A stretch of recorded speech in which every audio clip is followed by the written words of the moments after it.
Hello, nerds. Welcome to another edition of the Brief Nerdity podcast. I will be your host this week. My name is Ryan. Joining me once again is my good friend Trent. Hello. And once again, Ross as our super special guest. Hello. Super duper extra special remaster. We always have to emphasize the super. That's the most important part. In 4K. More like 3.8K, but you know, burn. It works. You know what? I may only be 3.8K, but I don't drop frames. Touche. Better than 900p. Well, too soon. Well, it's upscaled. So how you guys doing this week? Great. How are you? Good. I haven't done much besides play Zelda and work, but besides that, I'm good. Zelda-ing all the Zelda. Yep. You haven't 100%ed it yet? Because you beat it last week. Nah, I found maybe like 580 of the 600 Korok seeds. So yeah, that's totally false. I found like 50. So, and I can safely say that me finding them all is never going to happen. How many shrines? I think I'm at like 85-ish. And there's what, 120? Yeah. Nice. Been more doing like the actual side quests where I do The it. the reward for finishing them all is pretty cool, though. Yeah. Erp. I wasn't gonna say what it was. I didn't say what it was either. I appreciate that. I'm almost to my first dungeon, I think. I don't know for sure, but that's interesting. I've talked to the fish people. It's kind of fun with Trent because Trent owns a Switch and Zelda, and I don't. I mean, I own a Wii U, but I don't even own Zelda for that. But I'd say I'm 70 hours into the game at this point because I have a streamer that I watch that plays it for me. I just figure that really that means that you're upper class when you don't even have to play your own games. You can have someone else play them for you. Like isn't that what we're looking for? It's like self-driving video games. Exactly. Like I don't need to make a decision about which town we're going to next. I'll let this other person make it for me. For me, that'd be so frustrating. Like, for example, there's a guy on IGN I really like. His name is Marty, and he's doing he's never played Mass Effect before, and so he's doing a Let's Play of Mass Effect, and it's so frustrating to watch because him and his partner Alana, they feel they have to be like entertaining, which is again why I hate watching Let's Plays, because they're like, literally, I watched the video today, and they're like, they're doing the Sovereign part, the big part, and they're just like laughing and joking and just like, man, he's pretty spry for a ship. Man, CERN shouldn't let a ship talk to him like that. I'm just like, I hate you so much. Yeah, but that has to do with who these streamers are, not with the nature of streaming. I mean, there are certainly bad streamers, but there are bad comedians, and that's like saying I saw a bad comedian, and therefore I think that comedy is kind of lame and overrated. Yeah, touche. But I really like both of them generally, but I'm just like, just play the game and like tell us what you think. Don't try to make a bit out of playing Mass Effect because it's obvious that he like misses so many story elements as he progresses, and he's confused at what's going on sometimes because during dialogue, he's chatting with his partner and making jokes. So it's frustrating. But does your streamer talk a lot, or just kind of play the game?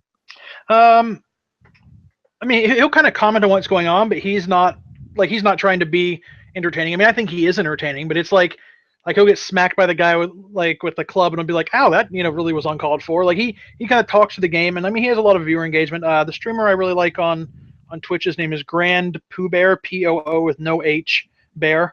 I like him. I watched him before Zelda for Mario Maker. He does a lot of Mario Maker and Mario speedrun type content. Nice. So I enjoy it, and I mean, in a season where I'm not looking to spend an extra $60 even on a game for the Wii U, which I already own, it was cool to get to see. I mean, pretty much not all the gameplay. I mean, he only did about 90 of the shrines, but to see as much gameplay as anyone else playing through it for the first time, and I really enjoyed it. That's good for you to enjoy it. Don't know if I could, but glad you did. Yeah, Trent has mentioned to me before that he doesn't really that's not something he finds entertaining as well. He's been like, "Really, you like watching other people play games?" And I'm like, I didn't think I would, but yeah, I mean, Well, it depends on the type of game. Like, I wouldn't mind watching. Like, I enjoy watching people play like League of Legends and Heroes of the Storm and Hearthstone, like competitive type games. But I would never want to watch someone else play a story that I could just go do instead. Be like, I don't know. And I can understand to a point. I was gonna compare it to reading, but then it's like I listen to audiobooks, so I literally like listen to people read me stories. So And I say that, but the moment I finished the final boss in Zelda, I immediately went and watched someone run through the game in an hour, where they just got off the Great Plateau and they ran straight to the final boss because I wanted to see, someone with Link in their underwear and 3 hearts, going to take on the final boss. The any percent speed run is 58 minutes, but it's also super controversial right now because there's the question of like, are you okay with amiibos and speed runs? Are you not okay with amiibos and speed runs? And it's a little bit of a hot button issue in the speed running community currently. Oh yeah, because you could use one of the amiibos to get. You can spawn the horse. Yeah, Epona, and a super good horse, and ride to the end of the game much faster than walking. Yeah, it's only about a 90-second time save, but because you can like literally glide off the plateau onto a horse and tame the horse, but 90 seconds in speedrunning is actually a enormous amount of time once you get into things. And people are getting creative with the stasis. That they like stand on like a log and then like do the thing where they stasis it and hit it a bunch and then go stand on the log and it shoots across the world with them on it. Yeah, I've done that a couple times. It's fun. Yeah, boulders are fun.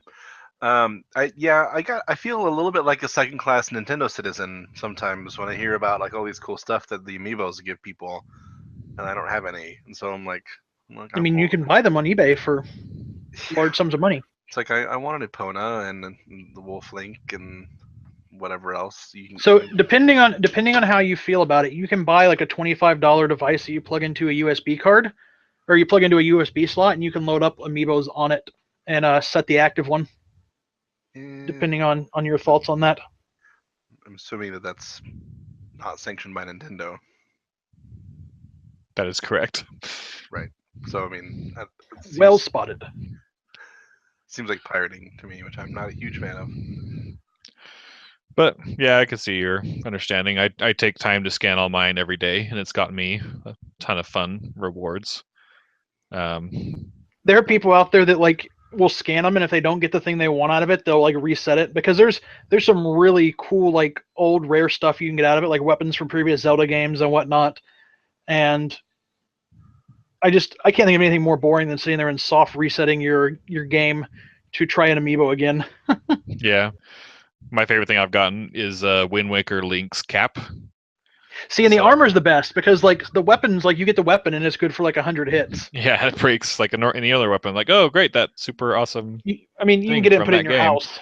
That's what I did. The whole like soft resetting to hope for a better result kind of reminds me of way back in the day trying to get the gold chocobo on Final Fantasy VII. Oh boy. Like, save it and get the perfect thing, and then like just feed it all the greens and over and over and race it and race it and race it. And I look forward to do that again when the remake comes out. No. No. Probably not. Unless there's another way to get Knights of the Round, because I have to get Knights of the Round. But that's okay. I'll just buy it. I'm sure there'll be a way you can buy the gold chocobo by then. It'll be in-app purchase. But Zelda's good. There's one kind of thing I've wanted to talk about a little bit. It's been a little bit of a controversy. I didn't really talk to either of you guys about this. You don't have much to say about it. That's fine. But Jim Sterling gave the game a 7 out of 10, which bumped the Metacritic rating from a 98 to a 97, and it pissed off all the Zelda fanboys. Have you guys heard anything about that at all? I have not. Yeah, so it just, I won't talk about it too long, but the main crutch of his argument, and to him, he likes to try to use an actual 10-point scale where a bad game gets a 1 or a 2 and not like a 6. Yeah. And so to him, a 7 is a good game, with flaws. And he says that several times in his review, and I read his review. Trent and I had, along with a couple other friends, had a website that we did for gaming a while back, and we were interested in it for a while, and it didn't eventually pan out. But we talked a lot when we were starting it up, like, do we want to review games on here? And what kind of rating system do we want to use? Yeah, how do you rate a game? Like, is a 7 a bad rating? Because now, I mean, if you look at it on Steam and a game has only like 60 or 70% okay reviews, like, that's not a good game. Yeah. Right. But I mean, when you look at a game, like, there are so many games that, like, the good games are all like the games that you would think are perfect. Like, are they all at the very top, or what is the scale that you're evaluating? Like, 1 to 10 what? I guess that's the question. It's a 7 on a scale of 1 to 10 what? Yeah. Yeah. So, because I mean, too many people get tied up, I guess, in a 1 to 10 scale, with 100% kind of being the thing that comes to mind. Everyone thinks of grading systems, and so you think of, like, 90 to 100 A, 80 B, and anything below 60 is a fail. And even if it's at 60, it's still like a D. So, yeah, there's a lot of wasted score down there. Yeah, it's like if you're doing like the school grades, it's like, okay, well, if it's not a 90 or above, it's not an A, so it's not a good game. Right. And if it's an Asian game, it has to be like a 98, or it's not a good game. Well, that's my problem with Metacritic in general, is because, like, when we've talked about Steam reviews in general, to where people play 200 hours of a game and love it, and then they get bored with it, and then download it all of a sudden, where it's like, it was still a good game. I had a lot of fun giving you. You got into Civ 6, and again, it was a game that I thought was probably really good, but for budgetary reasons didn't invest in it. And I had a lot of fun giving you crap about how the fact that it only had like a 60% positive rating. I'm like, oh, I guess Civ 6 really sucks since it's only 60% positive. And you're like, I'm gonna effing kill you. No, I mean, because there's no, and back to my original point, there's Metacritic in general seems pointless to me, because there's no standard for what is an A for a game, what is a 10, what is a 9, or a 4 and a 1 through 5 scale, or whatever. Like, to me, if I play something I don't like, it's getting a really low score, like a 2 or a 3. But only if it's like really bad or broken. I don't know. It's so you have Metacritic, who's like aggregating all these different standards into one thing, and like trying to compare all these people's different opinions on what is a good rating. And I think it's kind of bleh. Yeah.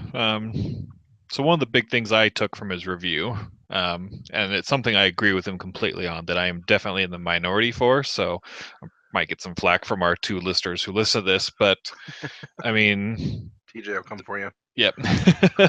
I really don't like the durability system in Zelda. I don't like picking up a weapon and swinging it against something 5 to 10 times and it breaking. Yeah. And a lot of people have argued, be like, well, that's how the game encourages you to have variety. But I would disagree in that that's how the game had to be designed. They could have, rather than giving you like 10 just overall weapon slots, they could have given you 1 spear slot, or even 2 spear slots, and then 1 or 2 great sword slots, 1 or 2 normal sword slots.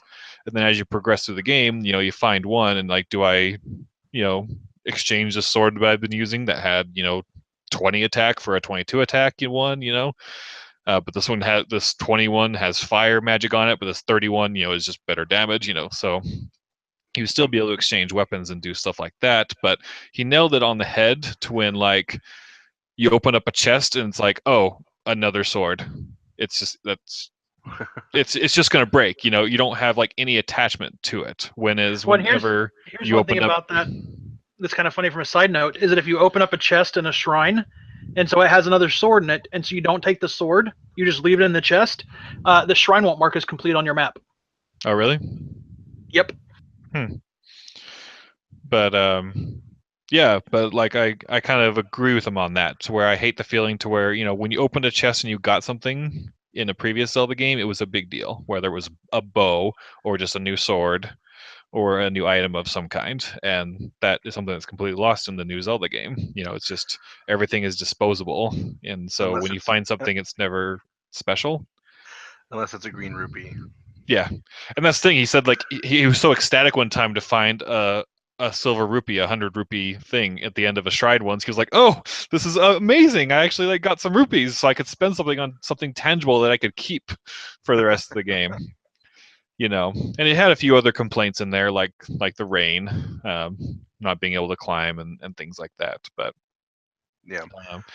That was the main crux of his argument, and he said, you know, it's a great game. It just has these few flaws like this and this and this, and then there he gave it a 7, and just a large portion, or at least a portion of the Zelda fan base went pretty rabid on him, and he got death threats, and his site got DDoSed today. And so I think there are two very different issues at play here as well. One is did the game deserve a 7, or were you doing a hatchet job? Which, you know, you can debate either way. But the other one is like, I don't care if the guy gave the game a 1 because he hates the person that made it. Like, why are you giving like death threats? Like, the internet communities get so out of hand nowadays because, I mean, it's basically, you know, normal average person, maybe not a great person, but, you know, plus anonymity equals total, you know, a-hole or whatever other expletive, you know. But it's like that's so uncalled for in our society. I don't care what, it's a game.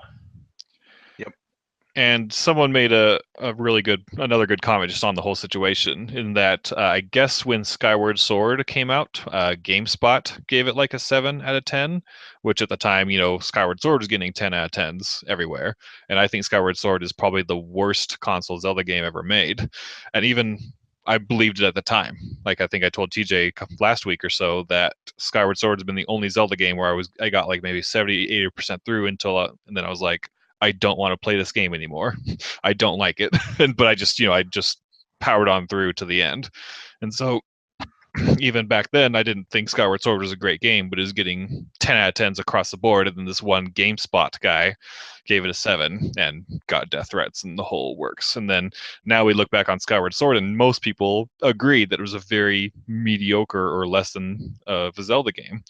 And not that I think the same thing is going to happen with Breath of the Wild, because it's not the same, and Breath of the Wild is still a fantastic game. But I really think a few years down the line, the cracks are going to start showing a little bit more, and things like the durability, whereas people are arguing for it and it being super amazing and innovative, and you know, keeps the game varied, you know, is going to be annoying in a few years from now. I mean, in defense of the durability system, I feel like that it'd be almost comical if you're just like constantly throwing crap on the ground without durability, because not every, but you know, like 80% of the enemies that you beat have weapons.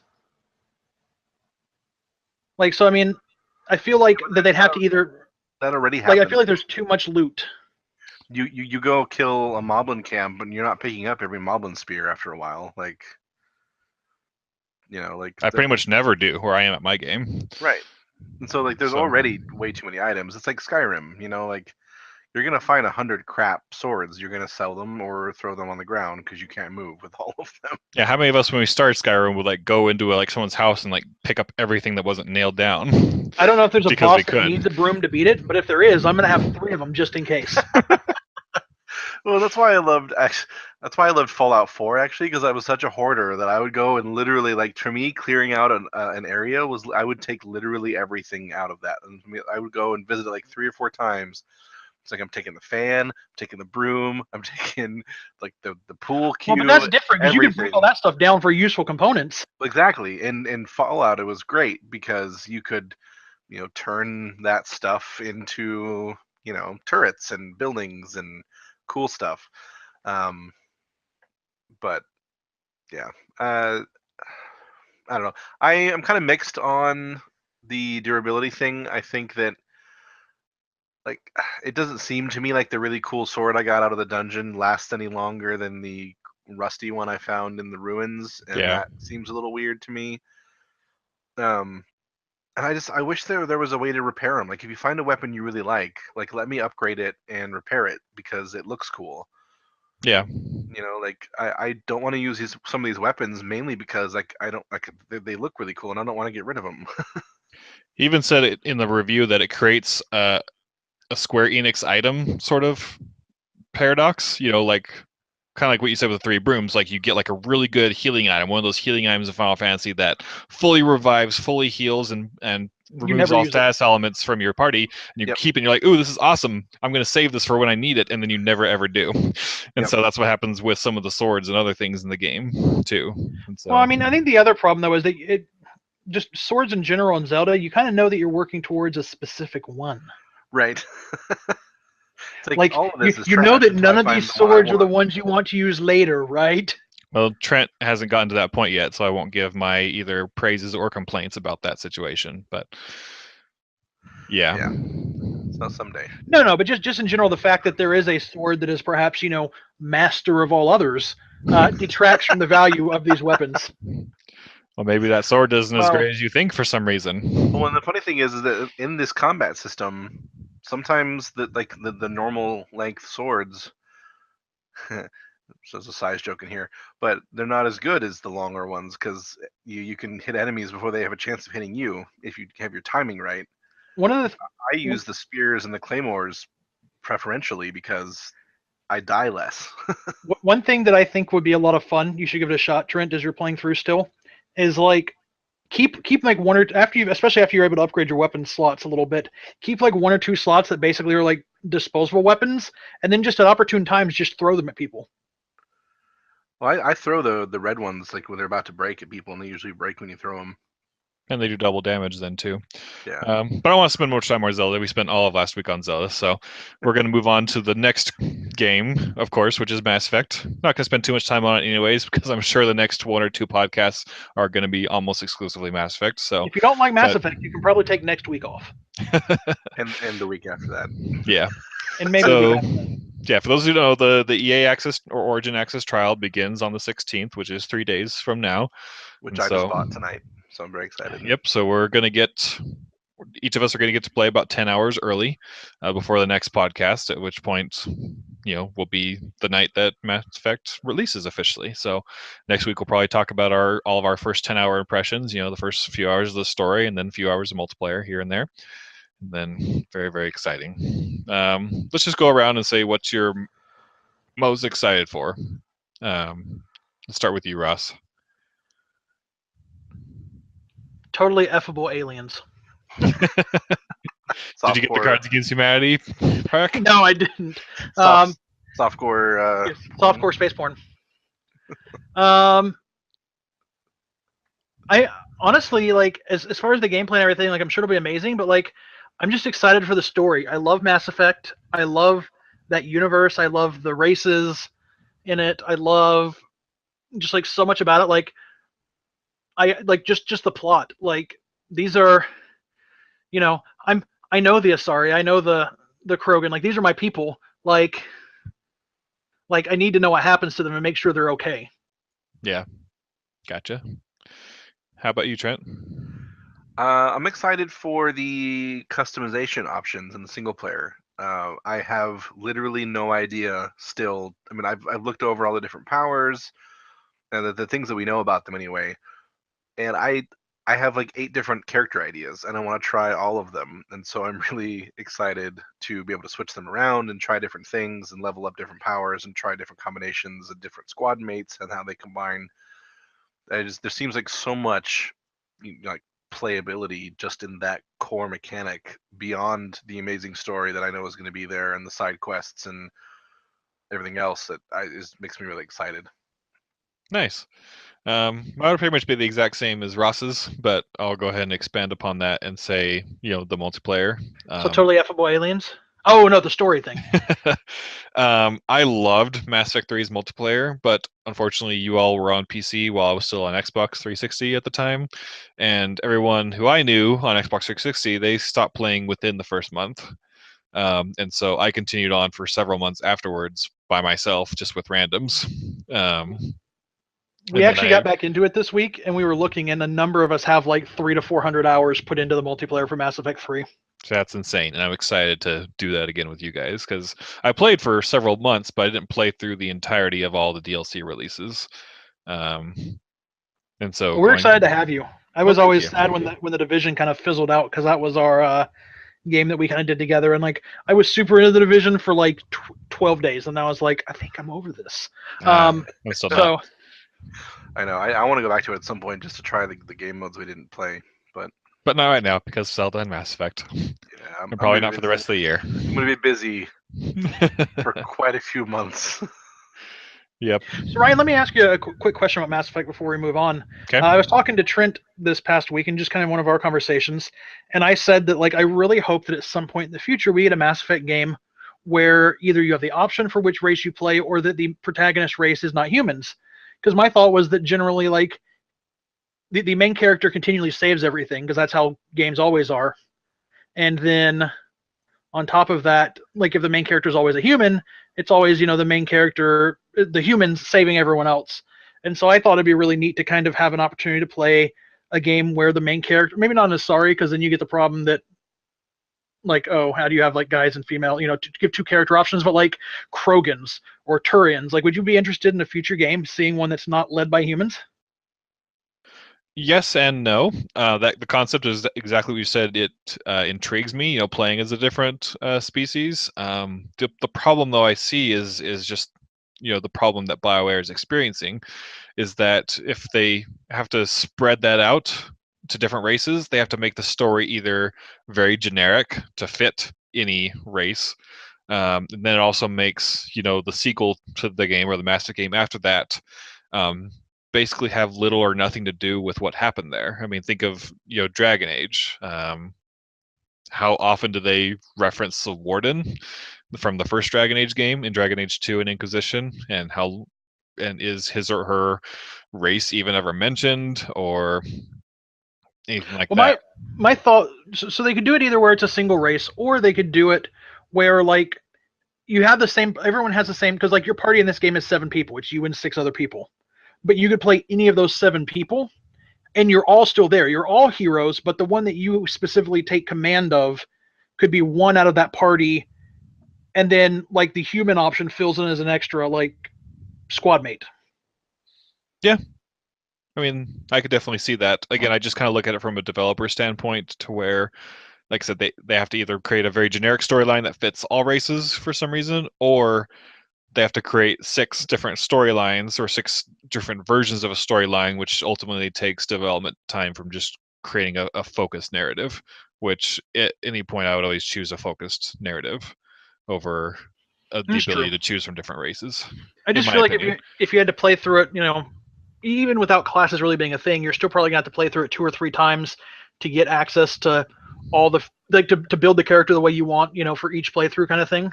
Yeah. And so that you could have just kind of different stuff for different races. I don't know. Trent, what were your thoughts on it? You told me the other night, but tell our viewers how great of an idea you think that is. I mean, I'm personally not a fan of it. I'm not totally against it. It wouldn't. I mean, I would play it because it's Mass Effect, but it wouldn't excite me as much as the normal model, I guess, unless it was something like an Inquisition where I could choose, race and gender on my own. And I think Inquisition did a decent job in kind of tailoring people's reaction to your gender and race, and kind of a tiny little story nuances and stuff like that, based on, like, especially if you're a Kunari. I don't know if you guys have played Dragon Age stuff a lot, but there's a lot of really interesting reactions from people when you play the Kunari, as opposed to like an elf or a human, which are a lot more commonplace. And so I could see it being really fun, like kind of having a generic, like, Andromeda's in trouble, like, here are these people, and like, who are you? And so it's doable, but it would have trouble connecting to future games in a lot of the same way. And even though obviously the races are very different in Dragon Age, I think the races in Mass Effect are more different and more diverse. Well, and that's another problem I was going to bring up, that I didn't bring up the other night, is voice acting.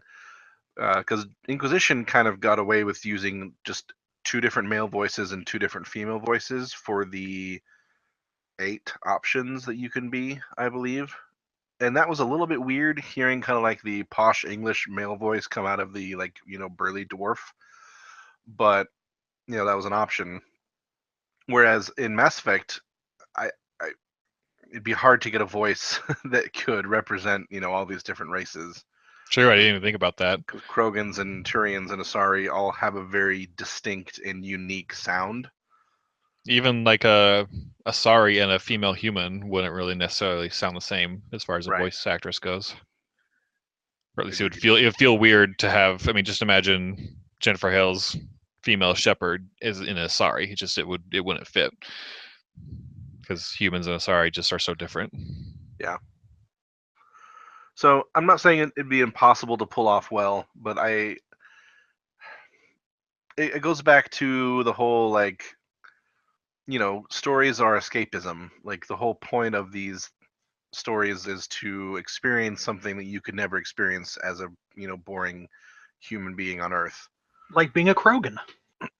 Right. And I think that's also what the multiplayer is great for, especially if they add in story elements to the multiplayer like they're talking about and having kind of a progression from week to week. I think that would allow you to be like, this is, and you can kind of create like your own little headcanon around like, this is my, Krogan, awesome guy, and this is his like squad and blah, blah, blah. It wouldn't obviously be as much as its own game, but I think that's probably the closest we're likely to get in the near future. And I'd be happy with that. And even another good middle ground is just give you the option in single player to switch what party member you're controlling, like Dragon Age does. Yeah. So, or even like DLC. Like we were talking earlier, like how cool would it be if there was like, an Asari DLC where you play as an Asari commando for, 8 hours or whatever.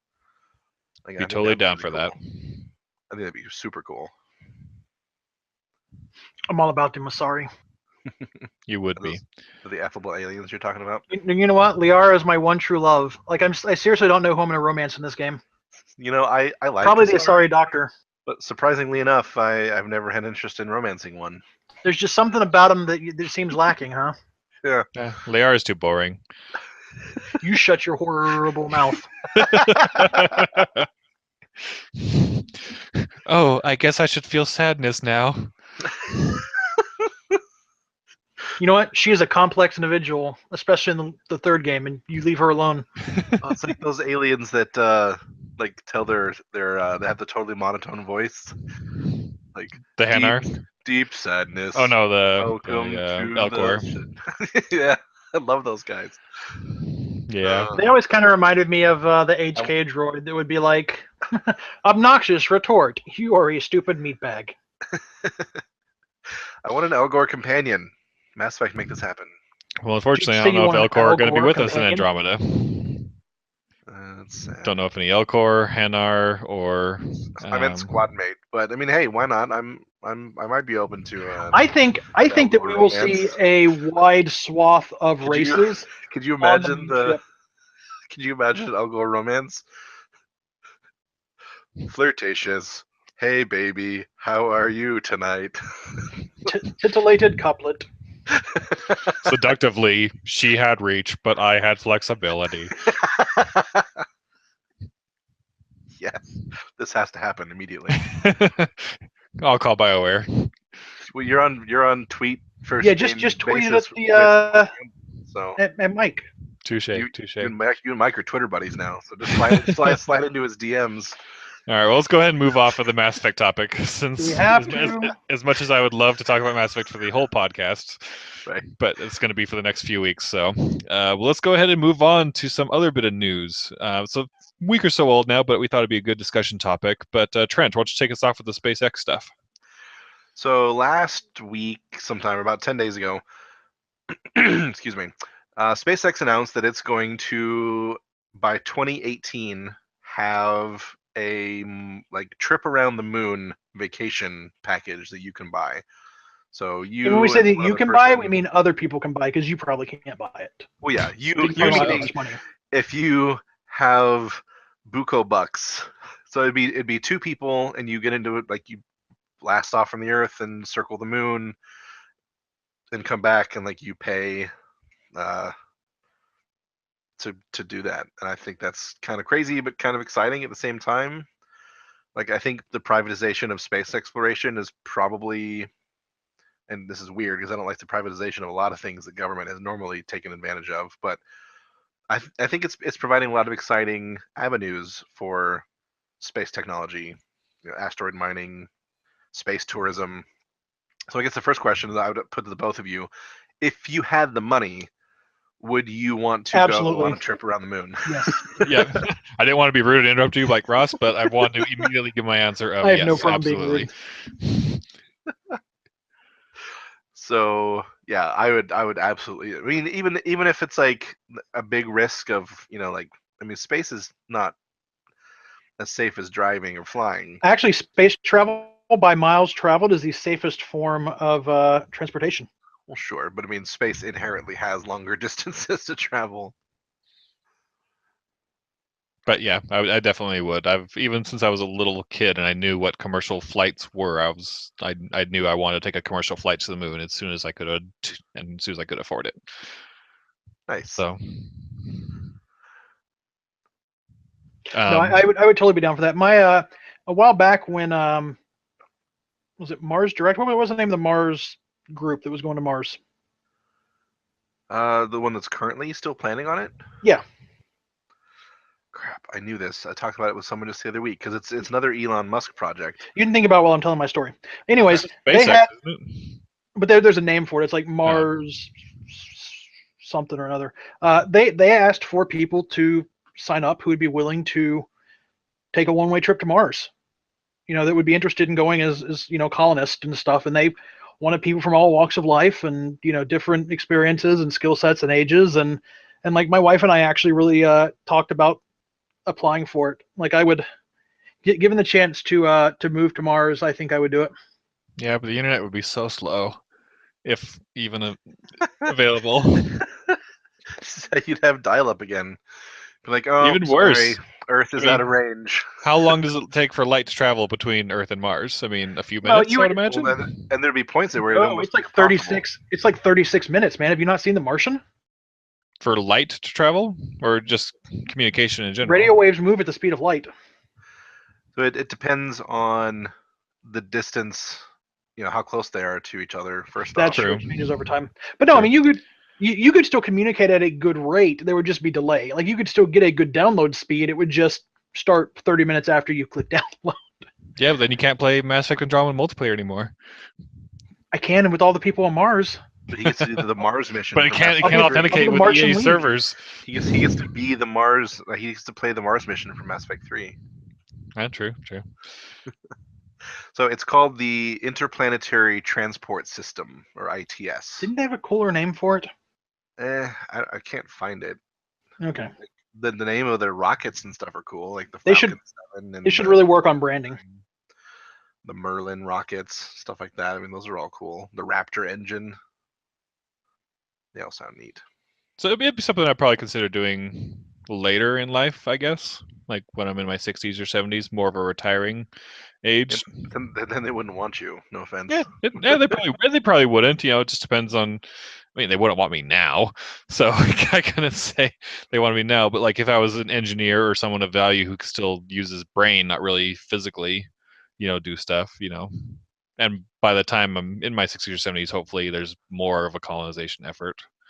Yeah.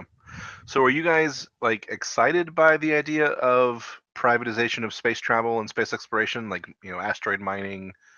There's a lot of problems with it, with our current law system, because no group can claim space as their own, which I mean, pretty reasonably good policy, so that we don't have North Korea claiming the moon. But like, there's a lot of interesting laws that work there. I mean, it's like, again, I'll kind of reference The Martian. Like, you're basically a space pirate while you're up there. You're in intergalactic waters. It's kind of like Schrodinger's asteroid. Like, it belongs to everyone and no one. So it's like, if we put the money into going out and getting platinum or even just like water from these asteroids, is that stealing, or is it just like reaping the benefits of taking advantage of stuff and benefiting humankind? I don't know. That's a good question. Well, and it'll definitely be a question of interest, because we were talking about Mass Effect. We'll jump back for a second. If you went out there and found a new element that had like super like scientific breakthrough possibilities, the government's taking that stuff. They're not going to let you have it. Oh yeah, for sure. And to use Mass Effect as another example, I mean, the Andromeda Initiative is a private initiative. It's not funded by the Alliance or the Council or anyone in the Terminus systems. Hashtag funded by Cerberus. Yeah, we'll see. But still, even so, Cerberus is still a private organization. I would have to it's say not that a government the man who is funding it has been quite elusive about his identity. thing. His name's Jack Harper. Spoiler. But but yeah, so I mean, is Andromeda the game going to acknowledge that? Like once we get there, like how does the government work? Well, so real quick, I think the biggest, not to get back on Mass Effect, but I think the biggest question is like, we know there's probably, or at least a good likely chance of people being there, and like we don't have any claim of ownership of any of those areas. Like, who are we to just move in and be like, hey, this is ours now? God, you sound like a Native American. Well, yeah. My great-great-grandfather would be proud. Real quick, just while we're back on Mass Effect, which I drove us back to this conversation topic because it's Mass Effect. Real quick, Ryan, can you give us a breakdown of what is canon from 1 and 2? Like the canon, because I know like canon is that you saved the Council initially. No, the canon still doesn't have a decision like that either. The only canon are the things that you cannot make a choice for, like the fact that the Battle of the Citadel happened. Sovereign came with his Geth and attacked the Citadel. And whether or not the Council or the Destiny Ascension survived or not won't be mentioned because it can't be canon either way. So right. The Citadel was attacked. The Citadel still exists. Sovereign was defeated. There was a rogue specter named Saren. There is a council. No matter. Yeah. Because there's a council either way at the in 2. Right. And because at least in number 1, everybody except for Kane and Ashley can live, so presumably Shepard will have lived as well.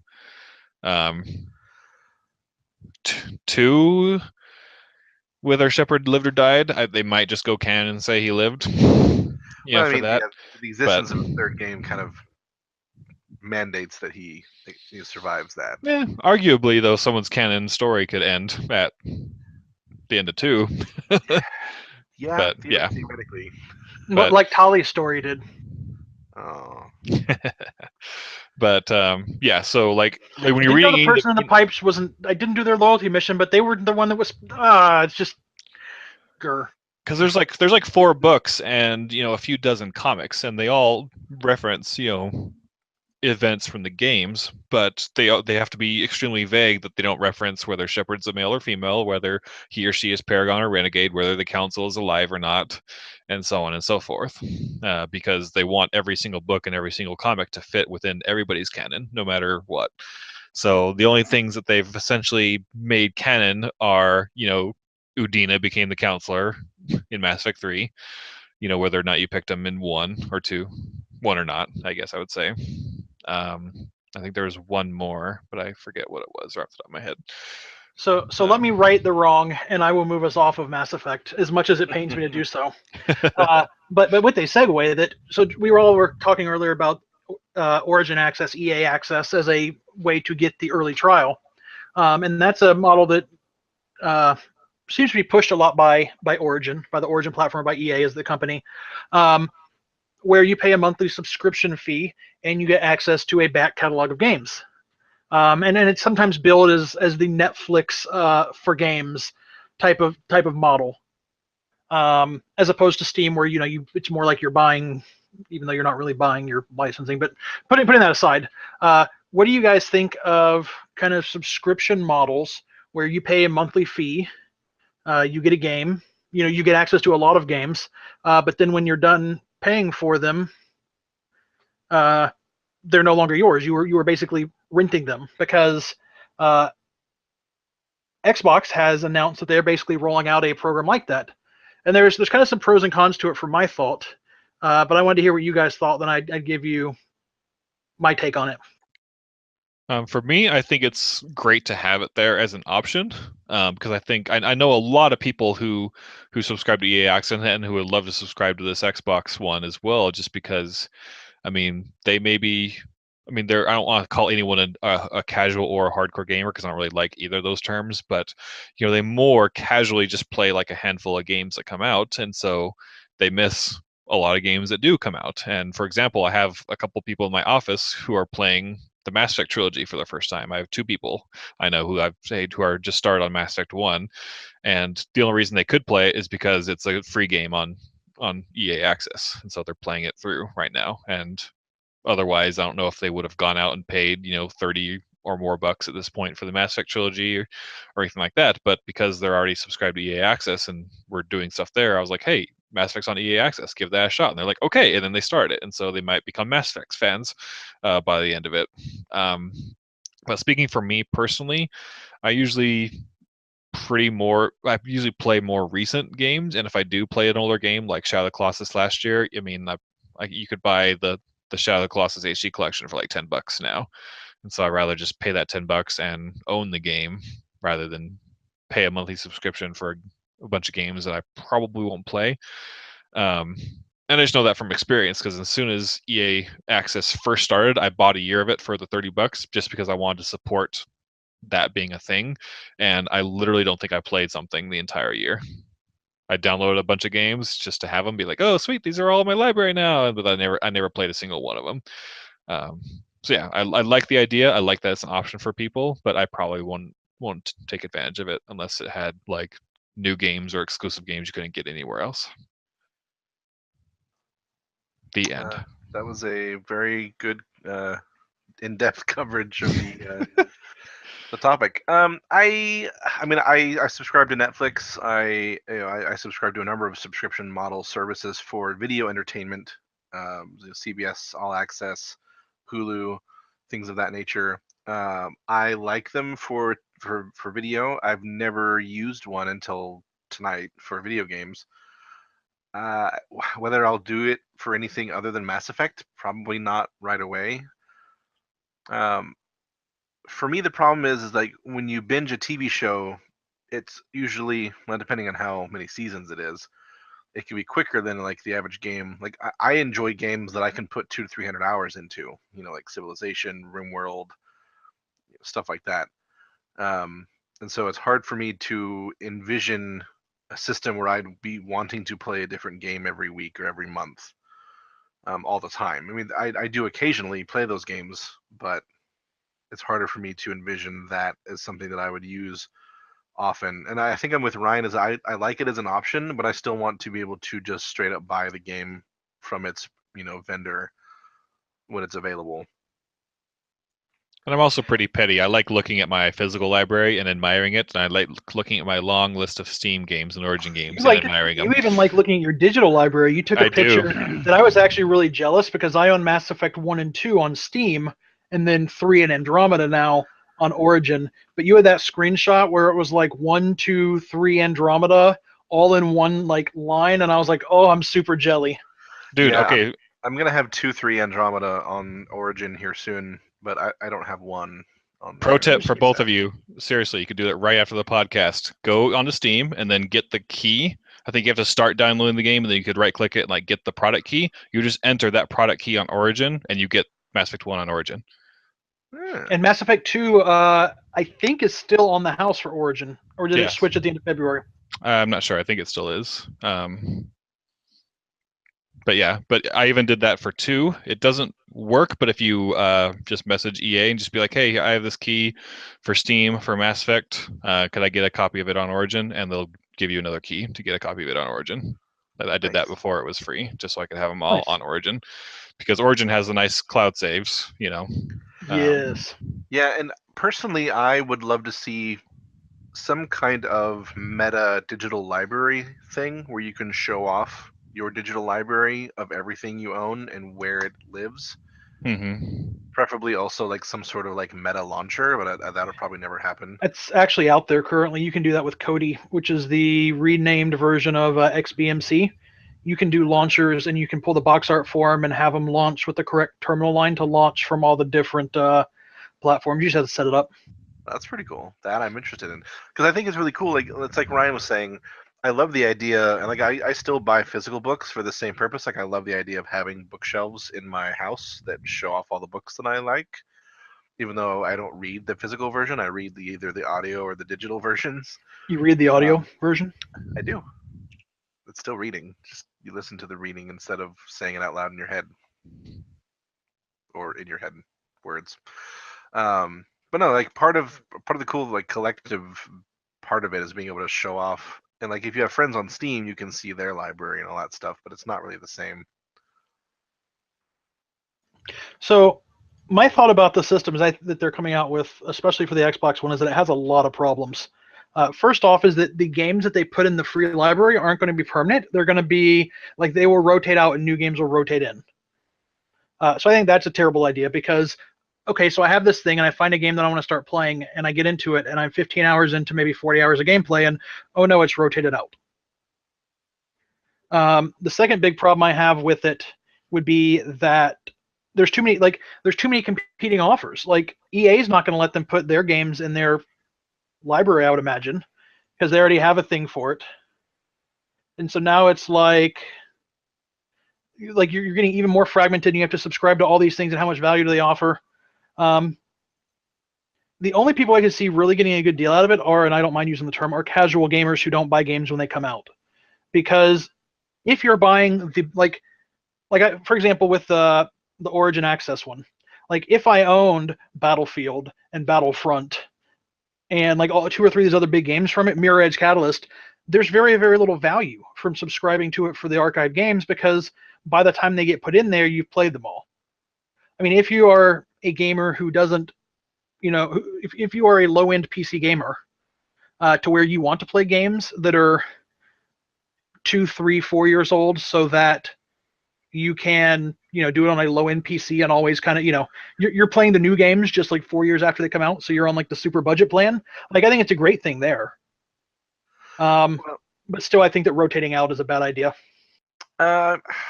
I don't know. I mean, I think it's good to allow the content to change. I mean, because a lot of these, if they do secure the rights for games that they don't directly own, I mean, that's money they have to pay for, or that's stuff they have to pay for in terms of like rights and distribution rights and stuff like that. The reason, I mean, Netflix does that already with all of its non-original content. I feel that the Spotify model is better. Where if you're in the middle of a season and they rotate your show out, I'm sorry, I mean, it's probably been there for a year and a half. You just didn't, watch it. Well, yeah, but I think that the Spotify model is better, where they have a ton of content and then you get paid when your content's actually used. Yeah, I think that'd be cool. It'd be hard to, I mean, like with a song, it's easier to quantify and be like, each play is worth, 2 cents or whatever. I'm sure it's less than that, but because it's like we were talking about the nature of different games. Like if I download and play RimWorld for 300 hours, does the RimWorld people get, per hour stuff from this subscription model, or do they get a one-time purchase, thing? My thought on it would be that the best way to do it would be say, all right, Microsoft's going to take 50% cut. The other game companies are going to get a 50% cut. And the way we do that is that for Trent's subscription, whether he whatever percentage of the hours he puts in, the company gets that percentage of the company share of money. So if you play a ton of games, each company is going to get less from you because you're playing from a bunch of different developers. Or if you play 1 hour in one game and then 80 hours on the other, like it's not going to be a great deal for the people who have the less popular games. But you know what? You made a less popular game. Like that to me seems the easiest and most straightforward way to do it, but I'm sure that there are problems with that I don't foresee. Yeah. I think the most likely, as you've seen with video subscription models, there seems to be an increasing number that are competing rather than, like these giant silos, which I'm okay with, but I see it becoming a very common thing for people to subscribe, unsubscribe, decide what content they want to watch, which subscription they need to watch or play that stuff, and then play it or watch it and then unsubscribe, kind of like what most of us are planning to do with Origin Access. And I think that is probably just going to be the way of the future, because there's no way you can stay, most people, for budgetary reasons, are going to want to stay subscribed to, like 5 or 6 different video services and 3 or 4 game services. It's just, it's too much money, and you're probably not getting the worth out of it. One thing I think it'd be really good to do, though, in the future is have Microsoft bundle like a 3-month pass for that with new Xboxes, because then anyone who gets a brand new Xbox gets 3 months of that service, and they have a quote unquote library of a few hundred games for them to try out and play and download right off the bat. I mean, the other thing we're not really looking at is like we're adults. Like as a kid, like when I was a teenager and didn't have a lot of money or even younger, and my parents were like, "Well, what game? You know, my parents were kind of anti-video games, so it was never what game. But like for the kids, I knew that their parents were like, "What game do you want?" Like if you could get access to, like you say, you know, instead of a new $60 game, if you could get, you know, I guess $60 covers a year of it, right? For 30 for a year for our Origin Access. Yeah, so I mean, if you could get, like, if that's your main way that you get games because you are on a more strict budget, like in that way, I see a lot of value to it. Yeah, it's something I never thought of. I mean, how would you like as a kid if you got a brand new Super Nintendo and you paid $30 a year to have access to about 100 Super Nintendo games at any given time? But yeah, I would have been in heaven. God, that sounds like in heaven for a virtual console model for the for the Switch. Oh, if only. Did you guys see that the Switch was jailbroken today? Well, it's kind of a segue to our next topic as well. But no, I didn't. It was jailbroken? It was. Apparently, there is an exploit in the browser for it it was the same exploit that was in iOS browsers, but iOS patched it 4 years ago. But Switch doesn't have a browser. Switch does have a browser because you can link with your Twitter and with your Facebook, which requires you to go to those websites. And by using custom DNS that sends you to a different site, when the system says go to twitter.com, you set the DNS on your router to go to a different IP. They're able to load exploit code on it, and there are now jailbroken switches. There's absolutely zero to run on it, but there are switches that have in the wild that have root access. And none of that's happened. People are thinking there's going to be development for it very quickly. And if people can get emulators running on it for SNES, like the NES, the SNES, even like N64 type games on it before they release the virtual console, it's going to be a massive crap fest. Game over, man. Rest in peace. Isn't that kind of what happened to the Dreamcast? Like it got jailbroken early, and you could download every game ever made for it. What happened to the Wii? Well, the Wii was still successful regardless, but the Dreamcast was a combination of a couple of things. That was one of them. It was very easily jailbroken. Second is that the PS2 came out like a year afterwards and was significantly more powerful and had a DVD player inside, right when DVD players were becoming popular. So both, but yeah. You should take us in. The segues really nicely to our next topic, and I have so much I want to say, but I'm holding it back. So you should. Okay, so segue into our next topic about Switch games. There was an article that came out, and basically some games that are coming out on the Switch are going to be more expensive than their Xbox One, PS4, and PC counterparts because of the cost of the cartridges themselves. Some games are priced about $10 more. Like there's a game, I don't remember the name of it, but it's $30 on Xbox One, PS4, and PC, but it's $40 on the Nintendo Switch. And when asked, the developer or publisher strictly said it's because of the cost of the cart involved. So I kind of want to get your guys' opinion on that. Is that justifiable? And do you think that more expensive carts will cause publishers to go digital only? Because Nintendo has also said you can't charge $40 for the digital, or sorry, $40 for the physical, and then $30 for the digital. It's part of their terms and conditions, and because physical brick and mortar stores wouldn't like that. So, what do you guys think about that, Ross? Trent was the one that said he was super excited to talk about it. I was going to let him go first. No, so I have so many things. This is one of my biggest frustrations about Nintendo right now and the Switch. Is and kind of gaming in general. I mean, part of it's me being a PC gamer and also playing mobile games on my phone and on my tablet. I don't really want a physical copy of the game. I am so against physical media. I think it is over. It needs to die. I don't care about it anymore. I don't care about any of the "you don't really own it" arguments. It's so much more convenient to own it digitally and to have access to it anywhere you want, whenever you want. as long as you have internet connection. You can download it, bam, play your game. No extra things to pack, nothing to lose. And like the fact that a brand new console in 2017 has a 32 gig internal memory storage, like that's pathetic. Ding, Like, ding, ding. There are tiny little micro SD cards that can hold a terabyte of information. You can't tell me that you couldn't fit something like that into the Switch. Like 64 gigs, 128 gigs. It doesn't have to be a terabyte, but 32 gigs. I mean, you've had iPhones that have had more storage than that for years now. Yeah, but your iPhone actually also costs twice as much as the Switch. Sure. But the storage doesn't. Right. An SD card is not expensive. So that's my rant about the Switch. And it's my biggest pet peeve with it is that I would really like I shouldn't have to buy an SD card to stick in it. Also because their memory management system on it is not great either. You literally cannot get your games off of the Switch. There was a guy that was like 40 hours into a Zelda playthrough. His Switch had a problem with the screen or whatever, but he just still boot up. He needed to exchange it for another one. There is no way, zero way, for him to get his game onto his new Switch. He has to start over. Yep, and that's stupid. Oh, super stupid. Yep. And so I mean, I love the Switch overall, and I love like the game that I've been playing on it. But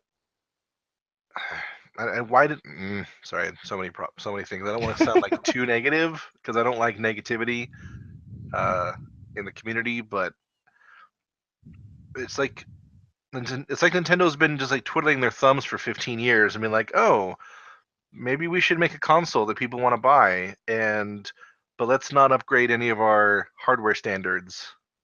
Also, they're going to charge you for internet, which is something that's gone really well for them in the past. Yeah. Before I let you give your thoughts on this topic, I kind of want to just kind of not rebuttal, but give my 2 cents about kind of Trent's topic. Yeah, I agree. 32 gigs is a little small, but I'm thankful that they added an extra SD card slot there. But mainly, I think that the $300 price point. I know that I think TJ said that they're still earning a profit on it, but I still think that's a really low price point for the hardware itself. And so I think that 32 gig, as dumb as it was, they had to just find somewhere to cut costs for them a little bit. I also think that the Switch was purposely released before it was fully done cooking, hence why there's no virtual console, no real internet browser, no real memory management or way to transfer saves, because it was removed from the oven before it was done cooking, so to speak. And so we're effectively beta testers in one way and another, and for me, I'm fine with that for now. I think that the real quote unquote relaunch of it is going to be this holiday season when they have a good library of like 5 or 6 good Nintendo games, including Mario Kart, Splatoon, the new Mario, and Zelda, and anything else that we don't know about yet. And then they're just going to go into the hardcore into the holidays with all the features we want, Netflix on the device, and all this stuff like that. So yeah, it's no excuse that it's not done now, but it's something that I kind of expected going in to the so is this day one purchase. Like the console version of early access? Is that what we're seeing? Oh no, I take it all back. It's like a soft launch. Well, no, seriously, like that's the kind of, I mean, that's literally what everything you said lines up with that, and that sucks. Like, are they gonna have a trade-in policy where I can trade my Switch in for the new one? Well, no, not a new one. I mean, they're just marketing wise, they're gonna launch it, so to speak. Oh no, I think there will be a new one. I think that probably not next year, but I would bet 2019 you see a Switch Pro, which will cost $600, $500 maybe at that point, and it will have way more internal storage, and it'll have an actual glass crystal screen. But no, but it's Nintendo, so it'll be called the new Switch. It's true, yeah. Because that's what they. I don't think it'd be $500-$600. It'll probably be $300. Where at that point the normal Switch would have been dropped to like $200. Well, but if they upgrade the screen not to be plastic, that's the most expensive component in that device at that point. Yeah. So I mean, it just depends what they do. I think it's silly what they're doing in a couple of ways. First off, how much of a cut is Nintendo taking on these things? I mean, I don't know, but we know that Steam takes 30%. So you're telling me that this cartridge, like the cut that Nintendo takes plus the cartridge, is more than 30% of the sale price of the game? I mean, Yeah, definitely. That's how it is for physical copies. Physical copies are like the store gets pretty much nothing. The publisher, I'm not sure, cut or not. But I don't know how much Nintendo pays for the cart and then how much the publisher pays Nintendo for that cart. We're not sure. Yeah, I think it's doing a really big disservice to Nintendo, because I think a lot of the people that are going to be buying games for it are buying games that they already own.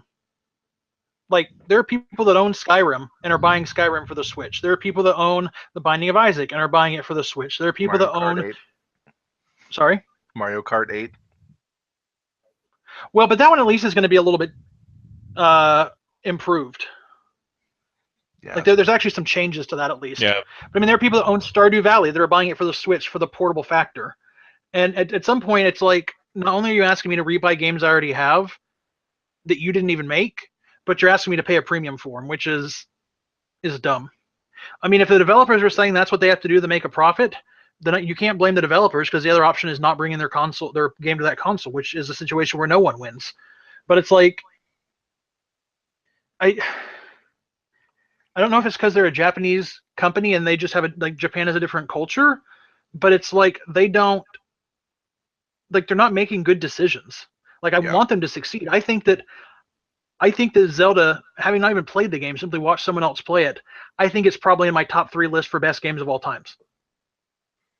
Like, I think it's that good. I would not give it a 7 out of 10. Do not send me death threats. I mean, I think it's a phenomenal game. I don't, and like, I am still, like, I'd give the Switch an 8. Like, I'm not unhappy with it. Like, I've had a ton of fun playing it. I can't wait till I can play Mario and Mario Kart, and I'm gonna buy more games for this console. I'll probably buy like a terabyte SD card to put in the thing, because I would like to download everything once that's available.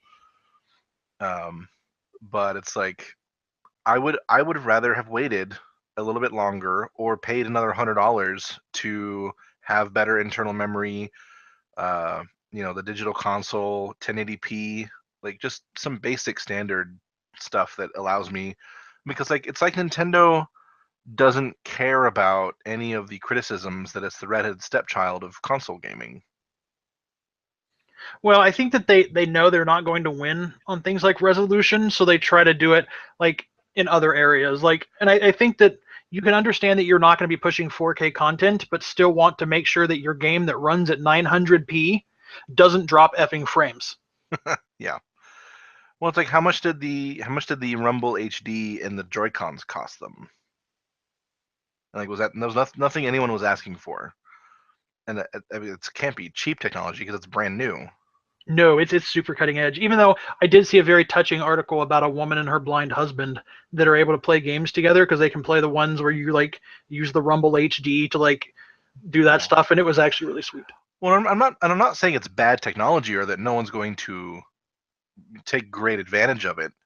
I'm just talking about like the fact that there are these hardware standards that people are straight up asking for, that they would really like Nintendo to catch up to, and they could have the Rumble HD as a nice surprise and just have like a $350 price point or a $400 price point, something like that. I don't know.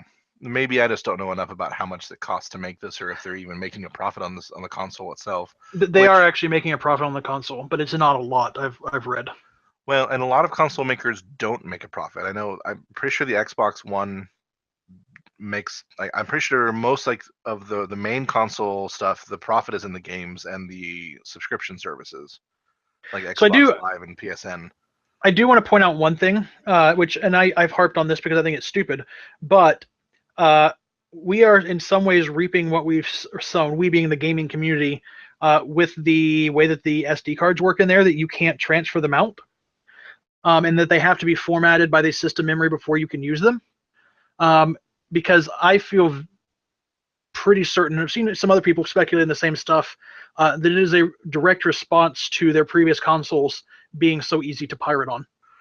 It's true. I mean, if you had an original DS, you can buy an adapter that you put a micro SD card in, it goes in the slot. You play every game for the entire DS. They have them for the 3DS as well. They're a little more complicated, but they exist out there. I mean, so I do feel kind of their pain in that area, that it's like, listen, we got to make this thing where people aren't going to break this open and not buy our games, because I feel that those two consoles, more than like even more than PC in some ways, lost like tons of sales based off of how easy it was to put games on them. Not only how easy it was to put games on them, but how much better they ran with the pirated games than the original ones in some cases. Yeah, and to cap off my rant on a positive note, and before TJ comes to kill me in my sleep, he's just gonna barge into our hangout and be like, "Wait!" He's coming through the wall like something to say. Oh yeah, Nintendo Defender has. No, I'm just kidding. Hey, listen. Exactly. I mean, this is the first console that I have purchased, brand new, waited in line for, and a midnight release since the GameCube. So, I mean, it's a big deal, and it is very successful, and I'm overwhelmingly happy with it in general. I wish that they would make some better decisions in certain places, and I'm hoping that there'll either be like an update that can fix some of it, or maybe like, I don't know how they fix like the like the graphics stuff, but that's just whatever. But I'm hopeful that they'll continue to make improvements, because this is still an improvement over the Wii U in a lot of ways, and I'm happy about that. And it's a great companion console to my PC, and I love that about it as well. I mean, and just to be clear, the console can push 1080p resolution. Like Zelda can't, but the console has the capability of pushing that resolution. Well, I know, but I mean, the disconnect between that and what their flagship game does is what my frustration was. And part of history of consoles is that people get better at developing for that console as the console's life goes on, and they could push more and more out of it. I mean, just look at Mass Effect 1 versus Mass Effect 3, even if you were just playing it on a console, and Very how true. different it looks on the same Xbox 360. So Zelda was primarily developed for the Wii U and then kind of just ported over. I mean, it was ported but it's just definitely ported. A port. So that could be a reason for it as well. So yeah, don't get me wrong, super happy with it overall. I'm super excited. There are 5 or 6 games I already know I'm going to buy for it. I've been actually enjoying it way more in the portable mode than on the console mode, which I did not expect. I mean, part of that is that it runs better on the portable mode because you're not dropping frames as much. True. Although technically it's supposed to power down like a laptop and go into like power saving. It does, but it renders at 720 in portable mode. We're at 900p in console mode. Yeah, there you go. But yeah, like, I'm excited, super excited to take it on a plane in April when I go to Celebration and play Zelda on the plane and in the hotel and in line and all that stuff. So I have to buy a battery pack. I already have one. He owns one from Pogo. I might have to buy an additional one. Yeah, a big one, a big nice USB-C one. I need to get a new one because I have 2 already, but they're not very good and they're like 5 years old at this point. So it's good stuff. There's a couple other things I wanted to mention that now that I said that. One thing that's really weird about the Switch rather, is the material they chose to make it out of. Because with it being a portable console, the plastic that it's made out of, you can't attach skins to, like the traditional kind of like skins that you put on it, because the adhesive will take the finish off of it. And I thought that was really weird, like from a design standpoint, to have a portable console, especially one where you like definitely need a screen protector. But then to make it where it's harder to put a skin on it, and then also just the fact that like every version's eShop except for America has like 10 times as many, not 10 times, maybe 5 times as many games as the America one. That was just really weird that Nintendo of America was like, we don't want to put these cheap games, these lower looking games on our product, lest they say, oh, that half the stuff in the eShop is like just cheap looking. Like, so instead, like, we just didn't get all those things in the eShop. But I mean, I know that you can go and make an account for the other regions, but it's still kind of just a weird decision by Nintendo. Yeah, the other thing I'm worried about that I've gotten really used to with my 3DS is that the Switch doesn't like close. and so I'm like constantly terrified that the screen's gonna get hurt. You should have bought the Master Sword edition. You got a Sheikah slate cover if you had done that. Yeah, I know, but eventually I will get one for it. Yeah. Worst case. So, what's everybody watching these days? For me, it's mostly just my normal shows. I'm still way behind. I keep up on the CW shows just because I watch those with my girlfriend, but everything else like Supernatural and Gotham and other stuff, I'm pretty far behind. Agents of Shield, far behind on that right now. So, but I don't know. There's an exciting announcement about TV shows. I was gonna let you make that announcement. Go ahead. Okay.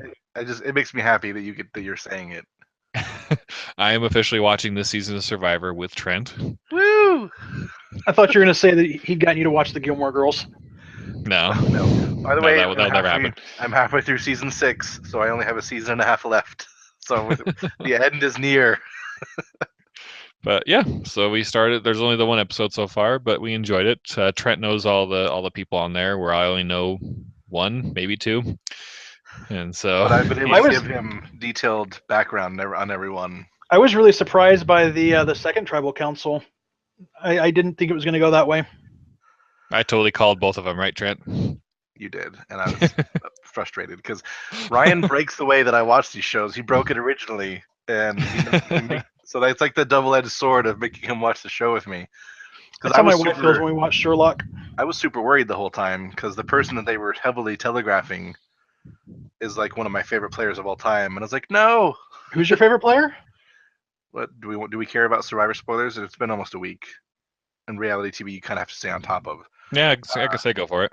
So Sandra is one of my favorite players. Oh, I hate her. I was so hoping they'd vote her out. Have you watched any of her seasons? Yes. Both of them? One of them.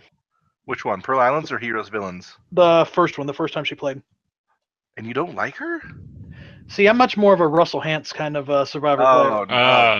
No, you're fired. Get out. I mean, I enjoy to watch him, but I definitely wouldn't call a fan of him. I love to hate him. I was so happy when Well, he got I think that's kind of.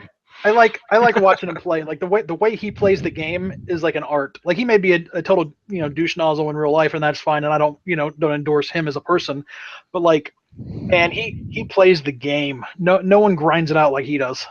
Well, yes and no. He plays a game that can never win. But see, that's almost the most satisfying part of it is that he always wins and then he always loses. Like it's really satisfying watching him get to the end and then no one votes for him. Yeah. And I really like to cheer for him throughout the entire season because of that. And then by the time he played the third time, everybody knew his game and he got voted out pre-merge. So yeah, they're like this guy's not that good. Whereas you got Sandra in this new season, it's like 2-time winner and like, oh, we'd be crazy to take her to the end, and here she is, still going. No, her argument is that everyone should take her to the end because no one will give her more money. But that's what she said to Heroes of Villains too, and it worked. Granted, she sat next to like horrible. She sat next to one horrible person, and then Parvati, who got cast in Russell's shadow. I think strategically, Parvati should have won Heroes Villains, if I'm being completely honest. And so she would have been the only 2-time winner. But yeah, I saw Heroes Villains. I've seen both of her seasons. Yeah, I could talk about Survivor forever. There's still a piece in the middle that I haven't seen, and I will go back eventually and watch them. Like what was the last one I watched? The one with Aris. Up until Heroes Villains, there's a gap there that I haven't seen them, but I've seen every other season. Was Heroes vs. Villains your first season you watched? Yes. Just because I drug you in to watch it with me? Yep. You turned me on to Survivor, and then you unleashed a horrible, horrible world. You're welcome. It's weird though, because I love Survivor, but I have zero interest whatsoever in Big Brother. Oh, I love Big Brother. I mean, and I'm not like shizzing on it because I know that you love it, but like I've watched episodes of it and I have zero interest. Well, Big Brother is something that you can't like. I mean, you can, but it's hard to watch Big Brother except like full on crazy mode, like with the live feeds and the because there's 3 episodes a week, sometimes 4, and that's intense for a lot of people. Like my summers like I used to be able to catch up on shows during the summer, but I can't anymore because so much of my time is just watching Big Brother.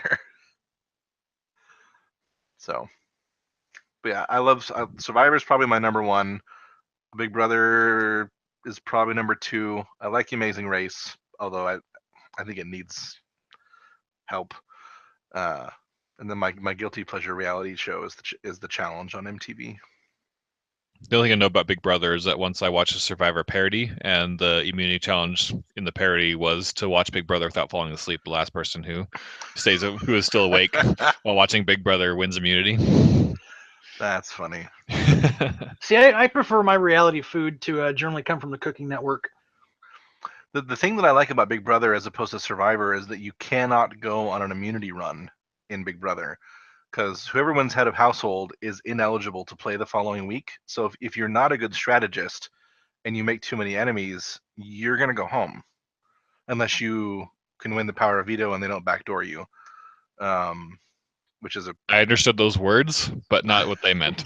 It probably sounded dirtier than it was, because I'm hearing about them backdooring you. I'm like, wow, maybe this is a show worth getting back into. Sorry, no. So like, just a really, really, really fast breakdown.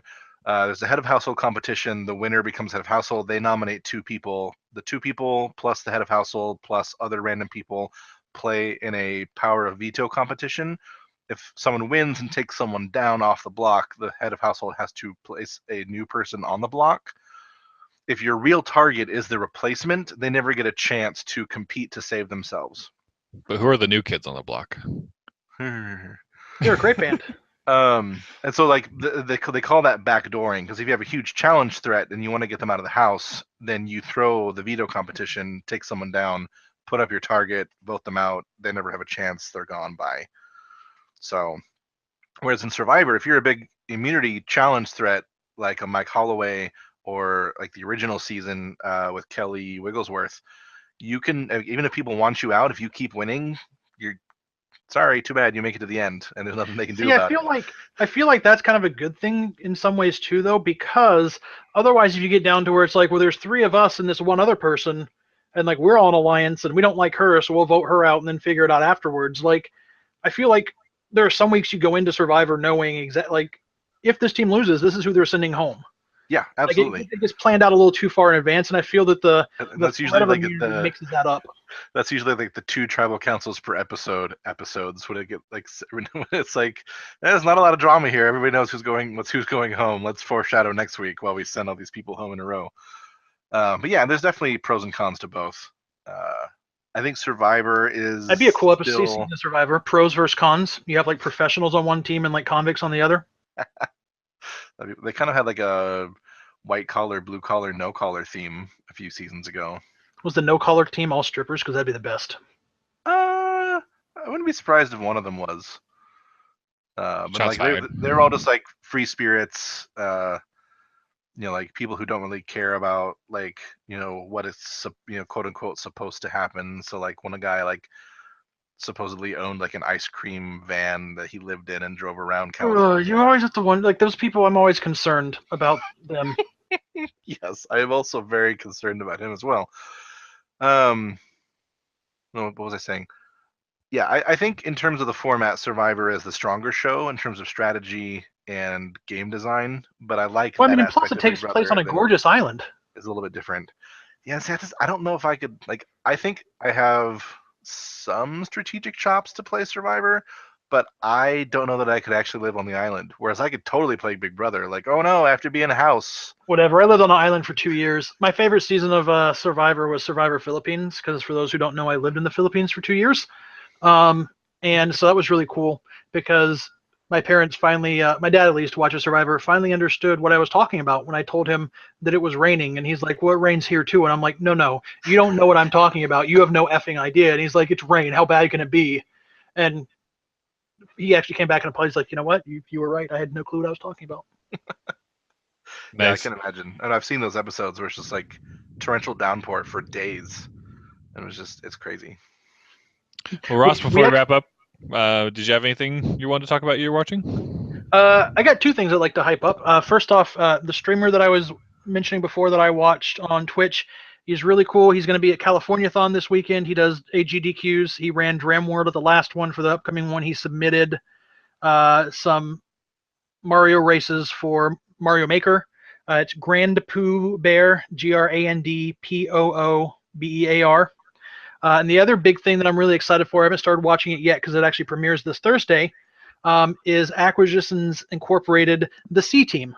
Acquisitions Incorporated is a long decade running Dungeons and Dragons campaign by the people who run Penny Arcade. It's been DM'd by a couple different DMs in the past, but currently for like the past number of years, it's been run by Chris Perkins, who is actually one of the developers of Dungeons and Dragons. He wrote the vast majority of the Monster Manual. So they have their, in addition to just the regular D&D stuff, some really rich in-world canon things that they've done that have kind of changed the shape of the Earth. And there are 4 players that play in that at PAX, and sometimes they'll do a video stream or whatnot. But they are starting up a weekly weekly game that's going to be partnered with Hyper RPG, in which Jerry Holkins, who is the non-artist half of Penny Arcade, is going to be DMing it, and it won't feature predominantly any of the main characters from their existing stuff, but it will exist in that same world. The campaign that's running is a group of interns in their corporation, and so I'm really excited about that. And it premieres on Thursdays on Twitch. I'm not sure exactly what time, Thursday in the evening on the Hyper RPG Twitch channel, and it'll be available on YouTube within the week of it coming out on Twitch on the Penny Arcade YouTube channel. Nice. Very nice. Very cool. Hey, guys. Next time we record the podcast, we'll have played Mass Effect for 10 hours. It's happening! I'm so excited. So before we either end or jump away, just no discussion, just really quick, everybody should go see Logan. The end. Yep, I saw it already, and Ross won't see it till it's on video, so. He might find it some way. Kong was also really good. I was surprised at how good Kong was. Really? Yes. I'll add that one to my list. I was originally going to pass. The monkey die at the end? No. Spoilers. He has to fight Godzilla later. Oh yeah, they're doing their whole like new monster extended universe thing. Yep. And stay till after the credits. You wouldn't think that movie has an after the credits scene, but it does. So, oh, by the way, Logan does not. If anyone, it does not. got Beauty and the Beast this weekend and Power Rangers the weekend after that. So, yes. Which of the two are you more hyped for? I don't know. Probably Power Rangers. Mainly a Trent question. I figured you're Power Rangers. Yeah, probably Power Rangers. I'm excited for Beauty and the Beast, but it's not like a must see. But I love me some Beauty and the Beast. And I love me some Emma Watson. I know my family's making plans. Like, oh, I'm super excited for it. I will see it in theaters, but it's probably not going to be like opening weekend type thing. It's also guaranteed pretty much to be good, while Power Rangers is still a wild card. It could be terrible. I mean, they could have ruined it. It's got Emma Watson in it. I mean, it can't be bad. It's worth the price of admission. It could be bad. For straight people. There are some bad Harry Potter movies. I'm just saying. Yeah, but those are the ones before Emma Watson got hot.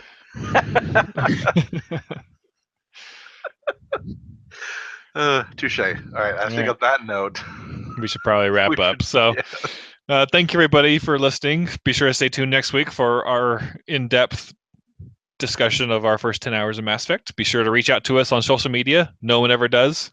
We don't know if we have any fans that exist. Our RSS feeds tell us you're there, but we don't know if you really, really are, or if you're all just bots. Oh yeah, they're all RSS bots, but the number goes up, so we're happy. We call them Geth. They are Geth. We have a huge Geth following. They are legion, for they are many. So please reach out, leave us. They're not that many. Send us an email, a message, whatever. Tweet at us, post a comment on Facebook, wherever your favorite social media platform is. So, but in the meantime, thanks everybody for listening, and hope you all have a great week. Bye.